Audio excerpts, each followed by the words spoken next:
I'm here with Susan Bratton. She is come in from the San Francisco area for the Biohackers World Conference. Yeah. Really excited. She's going to be speaking. A lot of opportunities to hear more about her. But I get the opportunity for the next 15 minutes to find out all about what you're doing. She is an expert on intimacy. So from the space of kind of men in their 40s and 50s. Yeah. Love to hear your perspective on like what are the things that you notice that we're going through related to intimacy, sex, just all the things that kind of are in your world, in your field. Okay, I'm going to blow your mind here. Blow my mind. So 40s and 50s men is one of my sweet spots because they jokingly call me the queen of peen. So I'm an intimacy expert, and I've for the last 20 years I've written hundreds of bedroom techniques, communication skills, and intimate health and wellness ideas and concepts. I keep up with the latest things. Sure. Because ultimately, if you look at what I do, I want people to have great sex for their whole lives. And people have this kind of limiting belief that, once you get old, sex goes away. And it doesn't at all. As a matter of fact, at 62, I'm having the best sex of my life. You heard it first, too. Probably not. I say it a lot. Well, I mean, it's all relative. But I want everyone to know. Most 62-year-olds aren't having sex. They're not. If you are, I am. You're already winning. It's kind of like if you're 49, like me, and you're not significantly overweight or like have a bad back, you're already winning because most people are just struggling already. Exactly. Yeah. And a big part of what I talk about is sexual biohacking. That's my speech here at the event. And male enhancement is a big part of that. I think about sexual biohacking on a spectrum. On one end, you've got the remediation, which is where regenerative sexual therapies come in. Okay. And on the other end, you have enhancement, like I'm a biohacker. I'm going to go beyond what my body might generally be able to do. Right. And that's the spectrum. So what happens to guys in their 40s and 50s is that they begin to have atrophy of their penis. And the atrophy is just shrinkage, basically, from everything. Like we basically start to break down and desiccate as we age. We get wrinkly, we start to get smaller, we're fighting against sarcopenia, we're going to the gym and building our muscle up to keep it strong, etc.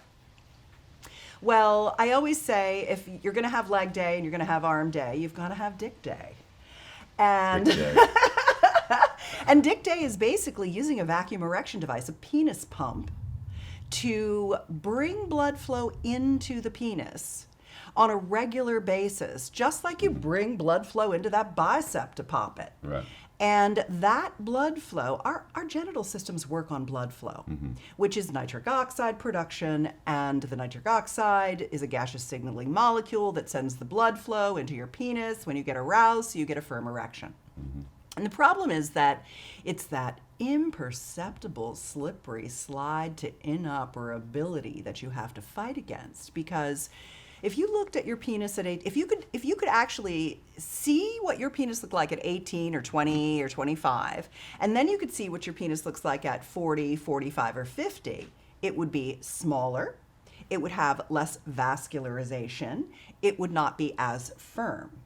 And for many men, they also lose sensitivity, because if you think about it, with vascular retraction, which means the veins, the capillaries aren't going to the edges because you're not innervating them, you're not getting blood flow in there, then what happens is the nerves have to retract too, because when the nerves don't have blood supply, they can't be there. They rely on capillaries to come to the edge. Yeah. So that means you get a loss of sensitivity. Okay. So all of a sudden now you're having a harder time getting to your climax. Yeah. And your wife is like, "Are you done yet?" At 20, she's like, can we not be done so quickly? And at 50, I think it's an interesting thing because, and I think also the decrease in testosterone for men at this age too That affects the size of the testicles. Yes. Everything is happening to our bodies, including our genitals. Penis, yes. And I think it's one of those things where, and this is the cool thing about the whole world of biohacking. It's like, yes, you can be quote unquote healthy at 50 or 60. Yeah. And still, all these things can be negatively, impacting your life. Like That's right. Because what our version of healthy is like a spectrum of like kind of not so bad and not so good, and somewhere in the middle. Versus like I want to be optimal. That's right. At 49 or 59 or whatever Yeah. a person's age is, like, Yeah. how do I optimize myself? How do I become the best version of myself as for my body, for Yeah. my sexual hormone, organs, Yeah. my penis. My penis! I don't know. It's funny. It's like I feel like I'm like trying to find other ways to say my penis. Man cannon, Man hammer, can. man hammer. There you There you go. go. I've got Man a hammer. million I love words that for the one. penis That's at this funny. point. So Yeah, you keep know going. how in biohacking, biohackers use this word stacking? Yeah. Which is you do a number of kind of synergistic modalities. Mm-hmm. So there's basically a stack for biohacking your penis. Okay. And one of the things that I like to talk about is budget, medium price, and luxury. And what does that stack look like? Yeah. So there's like the bare minimum stuff you should be doing, and then there's the go from here. And there's the I don't have a dime budget. And Right. there's the I got all the money in the world to have the most beautiful penis for the rest of my life. And they're not that far off from each other, so that it's available to every man. Right. And it starts with nitric oxide. So the cheapest, simplest thing you can do is eat more leafy greens and beetroot every single day, because the nitrates in the food get converted to nitrites in your mouth. You have bacteria in the crypts of your tongue that do a conversion. And then when you swallow that chewed food, the nitrites get converted to nitric oxide by your stomach acid. So the two best things you can do besides eating leafy greens and beetroot is don't use an antibacterial mouthwash because it kills off those crypts of bacteria. Use a different kind of a mouthwash, a healthier mouthwash. And then the second thing is don't take proton pump inhibitors and acid blockers that lower your acid. You need high acid to make the sphincter work. If you've got an acid stomach and you're getting acid reflux, you're eating too many carbs and too much sugar and too much alcohol and too much fried food and not enough leafy greens and beetroot. Okay. So that's your fundamental. Then you can add a nitric oxide supplement. And for men over 40, all the clinical data shows that citrulline, rather than arginine, you're a gym guy. I'm a gym girl. Yeah. We're very familiar with taking arginine to get the pump. Sure. Well, what I'm talking about is literally the pump in your penis. You want the veiny, strong penis. That's what you want. And that gives you more confidence as a man as well, right? Absolutely. You want that. You want the carpet to match the drapes just like everybody else does. Right. Well, you want to know that if you're in a moment like that, you're not like, come on, baby, let's go. Like, you don't need to do anything. It's ready and ready to go. Right? You do not want to be pushing a wet noodle.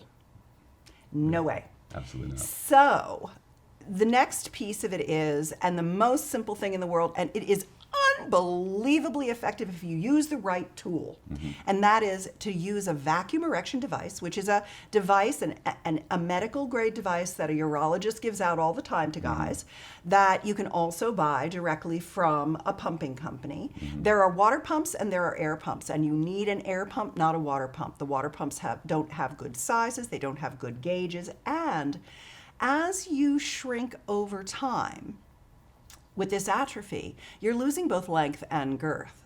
And you need a 2-cylinder system for pumping. So the pump that I recommend is a pump called the Whopper. I'll send you one.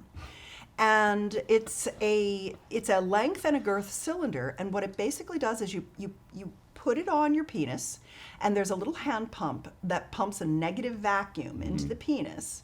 And what that negative vacuum does is it pulls blood from your body into the penis, so you're getting more blood carrying capacity, which is doing that tiny little bit of micro damage, just like when we build a bicep. It's doing that tiny little micro damage that then, that's why you have Body leg has to day, heal, or has you to gotta have dick recover. day, and you have to have recovery day. And when you recover, it builds more tissue, more vascularization, more nerve sensitivity, etc. And so a regular pumping routine, and I've written a book on it that has had over 50,000 downloads. I've helped over 10,000 men learn how to use a penis pump to both reverse atrophy and then go on to do male enhancement. Because you can grow your overall penile volume, length and girth, within 10 months to a year, 20 to 25%. Can you imagine making your penis 20 to 25% bigger in a year of consistent I think work? every guy on the planet just heard that and thought, wait, what? That's Like- why 10,000 men have thanked me and are in love with me, and I've changed their lives because, and counting, right? So the pumping guide, if you go to pumpingguide.com, it has the And we'll put this in the show notes so easy to find. Thank you. And pumping guide is kind of easy to remember. It has So the is the protocols and the Whopper. I know. Exactly. Takes 2 hands. So the pumping guide is really good because it has the protocols. It explains how it works. It goes over all those things. It talks about the nitric oxide. And then let's move up to the higher up in the stack. The next thing is that for some men, they really want to get results faster. They're willing to do the 10 months, but they're like, I'm starting to date somebody and I'm not good and I need something in like a matter of weeks. Yeah. Or I've got atrophy so badly that I need a bigger gun. And literally and figuratively. And so GainsWave. Have you ever heard of GainsWave? Never. Okay, it's an acoustic wave device. It's a machine. You go in for 6 treatments. And when you go in and you do a GainsWave, what they do is they basically rub this little wand over your penis and they do the buried shaft of your penis. And it also helps with all the internal prostate tissue, etc. Because as you know, a lot of men have prostate issues. And the prostate, being a muscle and a gland, it is making your semen, it's ejecting the semen. It's the gland that makes the ejaculatory response. And so it's a squeezing muscle. And if it loses muscle tone and it gets lax, it's your ejaculations aren't as strong as they used to be, so your pleasure isn't as high.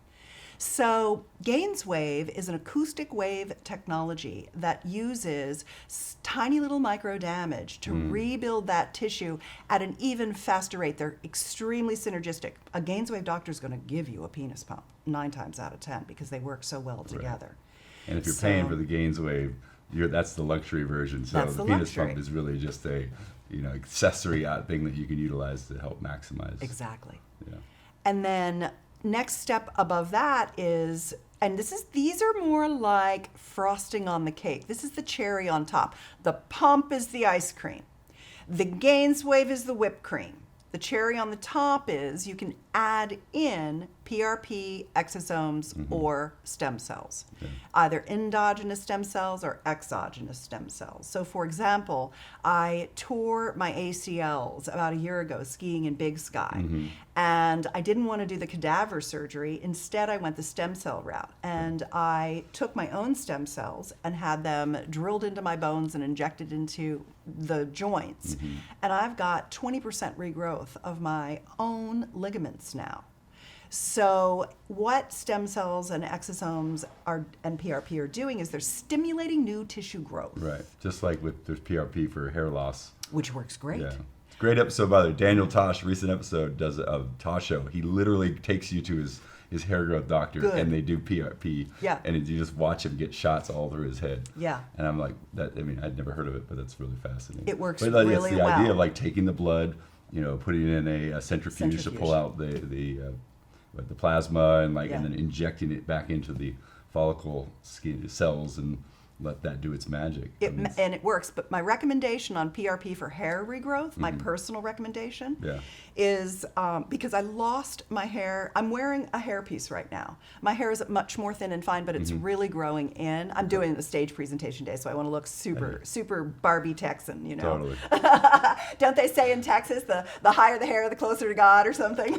I've never heard that, but that's probably true. It's what the girls talk about. At least in Dallas, they say that. That's right. I think Austin's like a it is. little bit more relaxed more chill, on that. but I do think it is Dallas. Yeah. But anyway, I've had PRP done because I had incredibly terrible hair loss from a really bad bout of COVID. The first COVID that came out just slayed me. That's what the tears of my tendons are from too. The tissue damage from that virus. And I do PRP. I did PRP to recover it. And for me, what I've found is the sweet spot on PRP is do one every 90 days 3 times. That seems to be like enough. It's not a magic bullet. You can't just do it once and like, oh, your hair grows back. You got to kind of do it, and then it takes about 90 days to achieve its maximum, full effect. And then you do another one, wait 90, do another one. That's a sweet spot. So that's what I'd recommend if you're serious about it. So okay. The hair loss. So let's go back to the penis. Let's go back to the man Men hammer. are still taking notes right now, going, how do I grow my penis bigger? Yeah.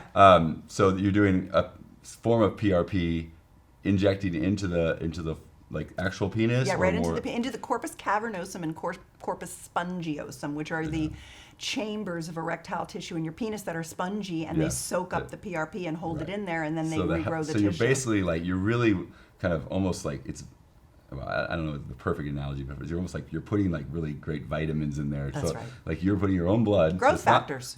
So that it stimulates new kind growth. of that 18-year-old version of you. That's exactly right. Because we lose that you talk about the circulation, blood flow, that kind of stuff. And I mean, that's so much of what's happening as we get older. We think, oh, it's a natural thing to get older. It's not. It's just the way our bodies start to be inefficient at doing the things that it used to do naturally from 20 to 38 or whenever we kind of start slowly. So anyway, we got to wrap this up. Okay. So great to have you here. Can't wait to hear your speech. I'm going to have the website, ways to contact her, book that might be interesting for us to check out, and of course, links on how to get the Whopper and the other things that you heard about today. So thank you so much. My pleasure. You're amazing. Bringing the energy, of course. Love that about you too. So thanks for watching the Mindset Forge podcast. Till next time.